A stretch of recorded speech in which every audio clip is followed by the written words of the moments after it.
പവിത്രം സീരിയലിന്റെ latest episode review ആണ് പറയുന്നത്. അങ്ങനെ രമ്യ ഏതായാലും വിക്രമിനെ അകത്തേക്ക് ആക്കിയിട്ട് വാതിലങ്ങ് പുറത്തു നിന്ന് പൂട്ടിട്ടതിന് ശേഷം അങ്ങ് വിളിച്ചാർക്കാണ്.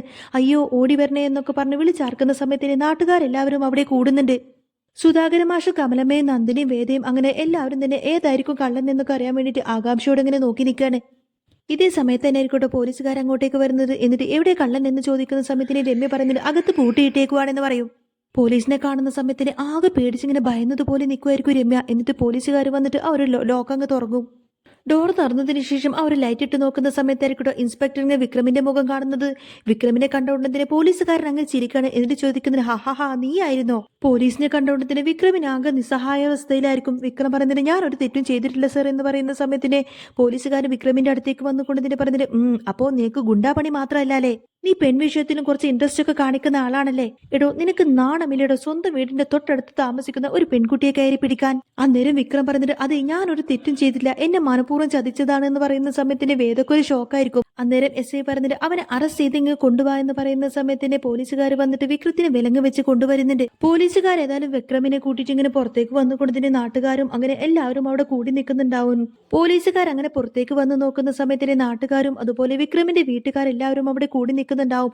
നന്ദിനിയും വേദയും കമലമ്മയും മാഷും എല്ലാവരും അവിടെ കൂടി നിൽക്കുന്നതാട്ടോ അവർ കള്ളനെ കാണാൻ വേണ്ടിയിട്ടുള്ള ആകാംക്ഷയിൽ. പോലീസുകാരൻ ചോദിക്കുന്നുണ്ട് രമ്യയെ പീഡിപ്പിച്ച ആ കള്ളൻ ആരാണെന്ന കാര്യം നിങ്ങൾക്ക് കാണണ്ടേന്ന് ചോദിക്കും. അന്നേരം ആയിരിക്കട്ടെ ബാക്കിയുള്ള പോലീസുകാരെല്ലാം വിക്രമിനെ കൂട്ടിയിട്ട് അങ്ങോട്ടേക്ക് വെളിച്ചത്തേക്ക് വരുന്നത്. വിക്രമിനെ കാണുന്ന സമയത്തിന് കമലമ്മക്കും മാഷിനും വേദക്കൊക്കെ ആകെ ഒരു ഷോക്കായിരിക്കും. എന്നാൽ കള്ളന്റെ സ്ഥാനത്ത് അവിടെ വിക്രമിനെ കാണുന്ന സമയത്തിന് രാധയും വേദയും നന്ദിനിയും അങ്ങനെ എല്ലാവരും ആകെ ഷോക്കായിരിക്കട്ടോ. ആ സമയത്തിന് നാട്ടുകാരെല്ലാം അടക്കം പറഞ്ഞ് ചിരിക്കുന്നുണ്ട്. ഓ അപ്പോ ഇവൻ ഇത്രക്കാരനായിരുന്നോ? ഇവനൊരു മാന്യനാണെന്നാ ഇത്ര കാലം വിചാരിച്ചത്. കമലമ്മക്ക് ഒട്ടും സഹിക്കാൻ കഴിയാതെ നേരെ വിക്രമിന്റെ അടുത്തേക്ക് ചെന്ന് നോക്കുന്ന സമയത്തിന് വിക്രം ചുറ്റും നോക്കുന്നുണ്ട്.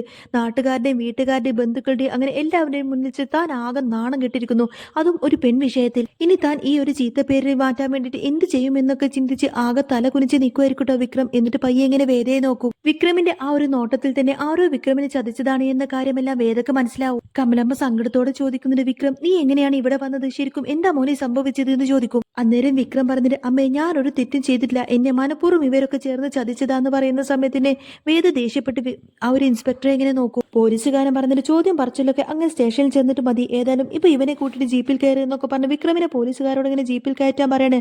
ആ സമയത്തൊക്കെ അമലമ്മയോട് വിക്രം പറഞ്ഞിട്ട് അമ്മേ ഞാനൊരു തെറ്റും ചെയ്തിട്ടില്ല, എനിക്ക് പറയാനുള്ളത് പോലും ഇവർ കേൾക്കുന്നില്ലല്ലോ എന്നൊക്കെ പറഞ്ഞ് സങ്കടപ്പെടട്ടോ വിക്രം. പോകുന്നതിന് മുൻപായിട്ട് തന്നെ കമലം വീണ്ടും ചോദിക്കുന്നുണ്ട് പറ മോനെ, എന്നോട് പറ മോനെ, ശരിക്കും എന്താ സംഭവിച്ചത് എന്ന് ചോദിക്കുന്ന സമയത്തിന് വിക്രം പറഞ്ഞിട്ട് ഞാൻ പറയാം അമ്മേ, ഇവരെല്ലാവരും ചേർന്നിട്ട് എന്നെ മനഃപൂർവ്വം ചതിക്കായിരുന്നു. വിക്രമിനെ ബാക്കി പറയാൻ സമ്മതിക്കാത്ത പോലീസുകാർ ഇങ്ങനെ വലിച്ചയച്ച് ജീപ്പിന്റെ അകത്തേക്ക് കൊണ്ടുവരട്ടോ. ഈ സമയത്തിന് വിക്രമിനെ അങ്ങ് വല്ലാതാവുന്നുണ്ട്. എന്നാൽ വിക്രം എന്താണ് പറയാൻ ശ്രമിച്ചത് എന്നറിയാതെ കമലമ്മക്കും ഭയങ്കര സങ്കടമായിരിക്കും. ആ സമയത്തിന് രമ്യ വരുന്നുണ്ട് വിക്രമിന്റെ മുന്നിലേക്ക്. എന്നിട്ട് രമ്യ ചോദിക്കുന്നുണ്ട് പകൽ സമയത്തൊക്കെ നിങ്ങൾ മറ്റുള്ളവരുടെ മുന്നിൽ വെച്ച് എത്ര മാന്യമായിട്ടാണ് എന്നോട് പെരുമാറിയിരുന്നത്, അപ്പോ ആരുമില്ലാത്ത സമയത്ത് ഇതായിരുന്നല്ലേ നിങ്ങളുടെ കയ്യിലിരിപ്പ് എന്നൊക്കെ ചോദിക്കും. അന്നേരം വിക്രം പറയുന്നുണ്ട് രമ്യ നീ എന്നെ വല്ലാതെ തെറ്റിദ്ധരിച്ചിരിക്കുകയാണ്, ഞാൻ പറയുന്നത് മുഴുവനായിട്ടൊന്ന് കേൾക്കുമെന്ന് പറയുന്ന സമയത്തിന് എനിക്കൊന്നും കേൾക്കണ്ടെന്ന് പറയും. എന്നാൽ ഇതെല്ലാം കേൾക്കുന്ന സമയത്തിന് കമലമ്മക്ക് ഭയങ്കര സങ്കടമായിട്ട് കമലമ്മ ഭയങ്കര കരച്ചിലായിരിക്കും. പോലീസുകാരേതായാലും വിക്രമിനെ വലിച്ചയച്ച് കൊണ്ടുപോകാൻ നിൽക്കുന്ന സമയത്തിന് വേദ പറയുന്നുണ്ട് വിക്രമിനെ നിങ്ങൾ കൊണ്ടുപോയിക്കോളൂ, പക്ഷേ വിക്രമിന് എന്താണ് പറയാനുള്ളത് എന്ന് നാട്ടുകാരുടെ മുന്നിൽ വെച്ച് തന്നെ വിക്രം പറയട്ടെ. വിക്രമിന് പറയാനുള്ളത് മുഴുവനായിട്ട് പറഞ്ഞതിന് ശേഷം നിങ്ങൾ വിക്രമിനെ കൊണ്ടുപോയാൽ മതി എന്നൊക്കെ പറയട്ടെ വേദ. വേദയുടെ വാക്ക് കേൾക്കുന്ന സമയത്തിന് ഇൻസ്പെക്ടർ അങ്ങനെ ദേഷ്യം വന്നിട്ട് വേദയെ ഇങ്ങനെ തുറപ്പിച്ചു നോക്കുന്ന സമയത്തിന് സുധാകരൻ മാഷ് പറയുന്നുണ്ട് അതെ അവൻ അങ്ങനെ വലിയൊരു തെറ്റ് ചെയ്തിട്ടുണ്ടെങ്കിൽ നിങ്ങൾ ഇനി കൂടുതലൊന്നും പറയാൻ നിൽക്കണം, നിങ്ങൾക്ക് അവനെ കൊണ്ടുപോവാമെന്ന് പറയും. സുധാകരൻ മാഷിന്റെ വാക്ക് കേൾക്കുന്ന സമയത്ത് ഇൻസ്പെക്ടർക്ക് ഭയങ്കര സന്തോഷമായിട്ട് ചിരിച്ചുകൊണ്ട് തന്നെ വിക്രമിനെ ഇങ്ങനെ വലിച്ചഴിച്ച് ജീപ്പിലേക്ക് കയറ്റിയിട്ട് കൊണ്ടുപോകും. വിക്രമിനെ യാതൊരു ദയാദാക്ഷിണ്യമില്ലാതെ വലിച്ചഴിച്ച് കൊണ്ടുപോകുന്നതും കണ്ടുകൊണ്ട് തന്നെ കമലമ്മയുടെ നെഞ്ചങ്ങ് തകർന്നു പോരുന്നത് പോലെ വേദനയായിരിക്കും. കമലമ്മ സങ്കടപ്പെട്ട് ഇങ്ങനെ പൊട്ടിക്കരയാട്ടോ. ഇതും കണ്ടുകൊണ്ട് തന്നെ സുധാകരൻ മാഷി ചോദിക്കുന്നുണ്ട്, നാട്ടുകാരൊക്കെ അങ്ങനെ ചുറ്റും കൂടി നിൽക്കാണ്. നാട്ടുകാരോടൊക്കെ ആയിട്ട് സുധാകരൻ മാഷി ചോദിക്കുന്നുണ്ട് കള്ളനെ കൊണ്ടുപോകുന്നത് നിങ്ങൾ എല്ലാവരും കണ്ടതല്ലേ, എന്നിട്ട് നിങ്ങൾ എന്തിനാ ഇനിയും ഇവിടെ നോക്കി നിൽക്കുന്നത്? ഇനി എല്ലാവർക്കും ഇവിടെ നിന്ന് പിരിഞ്ഞു പോവാമെന്ന് പറയാണ് നാട്ടുകാരോട്. അതിനുശേഷം സുധാകരൻ മാഷ് ഇങ്ങനെ രമ്യോട് പറയുന്നുണ്ട് കുട്ടി ക്ഷമിക്കണം, അവന് വേണ്ടിയിട്ട് ഞാൻ മോളോട് മാപ്പ് ചോദിക്കുകയാണെന്ന് പറയും. ഇങ്ങനെയൊന്നുമല്ല ഞാൻ എന്റെ മക്കളെ വളർത്തിയത്, ഇതൊരിക്കലും വളർത്തു ദോഷമല്ല, അവൻ തല തിരിഞ്ഞു പോയതാണ്. അങ്ങനെ മാഷ് ഒന്നും വേണ്ടാതെ വീടിനകത്തേക്ക് കയറി പോകുന്ന സമയത്ത് പോലും കമലമ്മക്ക് ഭയങ്കര സങ്കടമായിട്ട് കമലമ്മ അവിടെ ഇരുന്ന് ഇങ്ങനെ പൊട്ടി പൊട്ടി കരയാണ്. എന്നിട്ട് രമ്യോടായിട്ട് കമലമ്മ പറഞ്ഞിട്ട് എന്റെ മകൻ ഒരിക്കലും ഇങ്ങനെയൊരു സ്വഭാവമുള്ളവനൊന്നുമല്ല, നിനക്കൊരു പക്ഷെ ആള് മാറിയതായിരിക്കും, അല്ലാതെ ഇതെങ്ങനെ സംഭവിച്ചത് എന്നൊക്കെ ചോദിക്കാട്ടോ. ഇതെല്ലാം കേൾക്കുന്ന സമയത്തിന്റെ വേദക്കങ്ങ് ദേഷ്യം വരട്ടോ. വേദ പറഞ്ഞിട്ട് അമ്മ ഒന്ന് സമാധാനപ്പെട്. വിക്രം ഒരിക്കലും അങ്ങനെ ഒരു തെറ്റ് ചെയ്യില്ല എന്ന കാര്യം നമുക്ക് എല്ലാവർക്കും അറിയാവുന്നതല്ലേ. ഇവളായിരിക്കും മനഃപൂർവ്വം ഒരു പക്ഷെ എന്റെ വിക്രമിനെ ചതിച്ചത്. വേദയുടെ വാക്ക് കേൾക്കുന്ന സമയത്തിന് രമ്യ ആകങ്ങ് പതറിപ്പോവാണ്. എന്നിട്ട് രമ്യ ചോദിക്കുന്നത്, ഞാൻ എന്തിനാ വിക്രമിനോട് അങ്ങനെയൊക്കെ ചെയ്യുന്നത്? ഞാൻ എന്റെ വീട്ടിൽ നിൽക്കുന്ന സമയത്തിന് എന്നെ കടന്നു പിടിക്കുമായിരുന്നു വിക്രം. ആ സമയത്തിന് ഞാൻ ആകെ പേടിച്ച് വിറച്ച് നിലവിളിക്കുമായിരുന്നു.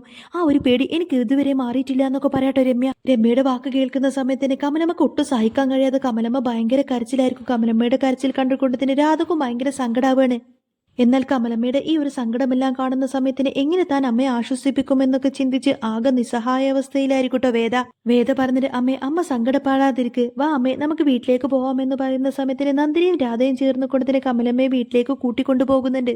അങ്ങനെ അവരെല്ലാവരും വീട്ടിനകത്തേക്ക് കയറി പോയതിനു ശേഷം വേദ ഒരു സംശയത്തോടു കൂടെ ഇങ്ങനെ രമ്യയെ നോക്കുകയാണ്. എന്നിട്ട് ചോദിക്കുന്നുണ്ട്, ശരിക്കും രമ്യ എന്താണ് സംഭവിച്ചത് എന്ന് ചോദിക്കും.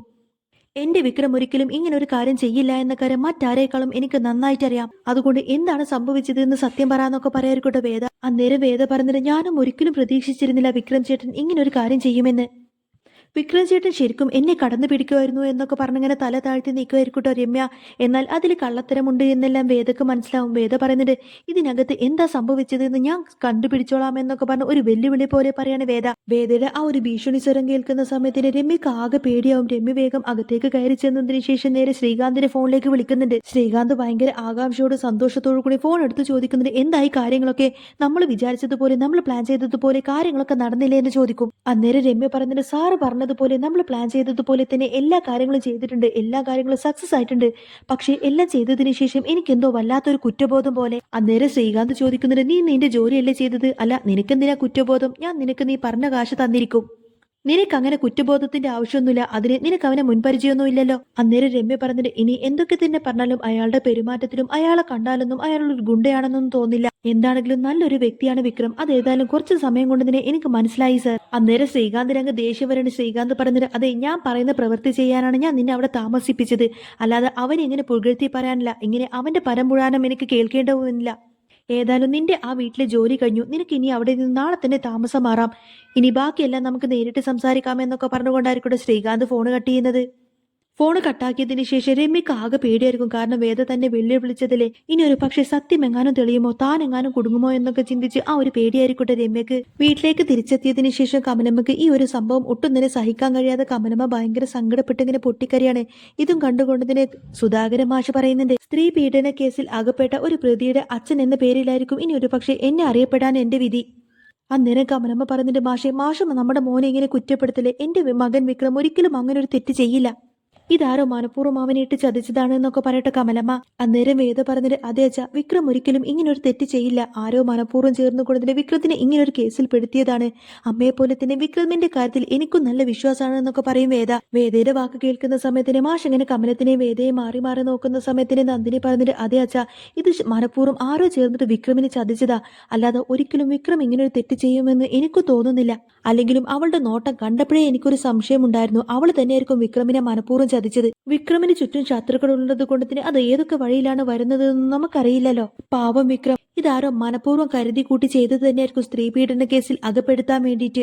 ഇനി എന്തൊക്കെ തന്നെ പറഞ്ഞാലും പാവം വിക്രം എപ്പോഴും ഇങ്ങനെ പോലീസ് സ്റ്റേഷനിൽ കയറി ഇറങ്ങാനായിരിക്കും പാവം വിക്രമിന്റെ വിധി എന്നൊക്കെ പറഞ്ഞ് നന്ദിനി ഇങ്ങനെ സങ്കടപ്പെടുന്നത് കണ്ടിട്ട് വേദക്കും അത് ഭയങ്കര സങ്കടമായിരിക്കും. ഏതായാലും വിക്രം യാതൊരു തെറ്റും ചെയ്തിട്ടില്ല എന്ന് വേദക്ക് ഉത്തമ ബോധ്യമുള്ളത് കൊണ്ട് തന്നെ വേദ ഏതായാലും വിക്രമിനെ രക്ഷിച്ചുകൊണ്ട് വരുന്ന ഒരു അടിപൊളി കിടിലൻ രംഗങ്ങളൊക്കെ ഇനി വരാൻ പോകുന്നുണ്ട് കേട്ടോ. അപ്പോൾ നിങ്ങൾക്ക് ഈ ഒരു ചാനൽ ഇഷ്ടമാവുകയാണെങ്കിൽ സബ്സ്ക്രൈബ് ചെയ്യാനും സപ്പോർട്ട് ചെയ്യാനൊന്നും മറക്കല്ലേ.